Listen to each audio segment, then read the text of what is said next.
Hello there, Obi-Wan Kenobi here.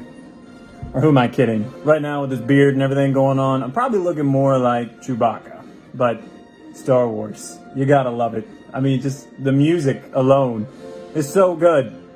Throughout quarantine, I've been trying to watch a lot of Star Wars. Me and my brother, he's never seen the movies before all the way through. And it's been a long time for me too. And I love Star Wars because it's an ultimate story of good versus evil, and ultimately good wins out in the end. You know, the light side, the dark side of the Force, and the whole set of the movies revolves around the Skywalkers and Anakin Skywalker in the first three movies. It talks about how he's supposed to be, the chosen one, and he's all powerful. He's a bad dude. And he's ultimately on the good side, but he faces temptation from the dark side of the Force. And as we all know, ultimately, he gives in to the dark side of the Force and becomes Darth Vader. I mean, check this out.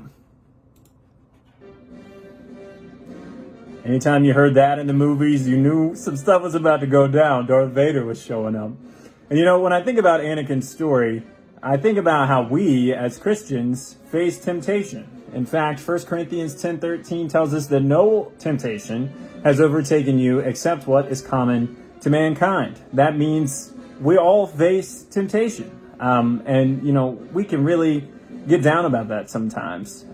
But when we face temptation, it doesn't make us anything other than human. It is human to face temptation. We just have to choose what we're going to do with it, how we're going to respond. Will we give in to temptation, dare I say, the dark side of the Force, or are you going to, overcome?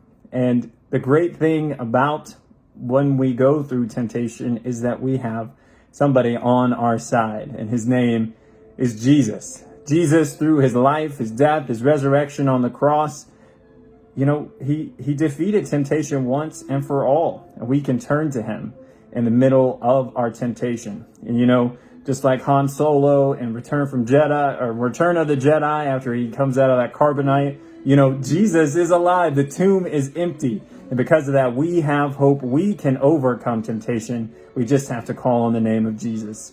Hope that encourages you this morning. A little lighthearted today, but who couldn't use some of that right now?